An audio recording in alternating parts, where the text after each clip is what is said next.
Hello, Assalamu alaikum. Welcome to another new video.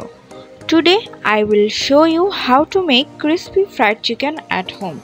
So let's start the video. প্রথমেই আমি চিকেনটাকে মশলা দিয়ে মাখিয়ে নেব। এজন্য একটি পাত্রে সয়া সস, টমেটো সস, লবণ, আদা রসুন বাটা, মরিচের গুঁড়া, গোলমরিচের গুঁড়া এবং টেস্টিং সল্ট দিয়ে ভালোভাবে মশলাটা মিক্স করে নেব।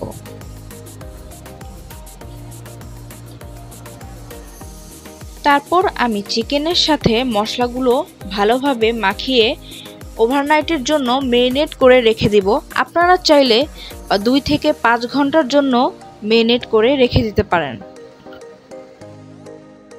মেরিনেট করে রাখার পর দিন আমি চিকেনটাকে ভাজার জন্য রেডি করে নিচ্ছি। এজন্য একটি পাত্রে 2 কাপ ময়দা, মরিচের গুঁড়া, গোলমরিচের গুঁড়া ও লবণ পরিমাণ মতো মিশিয়ে নিব। এবার চিকেনটাকে ময়দায় গড়িয়ে নেওয়ার পর অন্য একটি পাত্রে তৈরি করে নেওয়া দুধ, ডিম ও টমেটো সসের মিশ্রণে চুবিয়ে আবার চিকেনটাকে ময়দায় গড়িয়ে নিব বা কোট করে নিব। 2 থেকে 3 বার সেম প্রসেসে এভাবেই আমরা কোট করে নিব।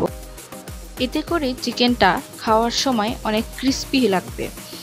তো এভাবে আমি প্রত্যেকবার গড়িয়ে নেওয়ার পর সবগুলো চিকেন রেডি করে ফেললাম। দেখতেই পাচ্ছেন কিভাবে আমি কোট করে নিয়েছি এবং এই প্রসেসগুলো আপনারা ঠিক সেমভাবে ফলো করবেন।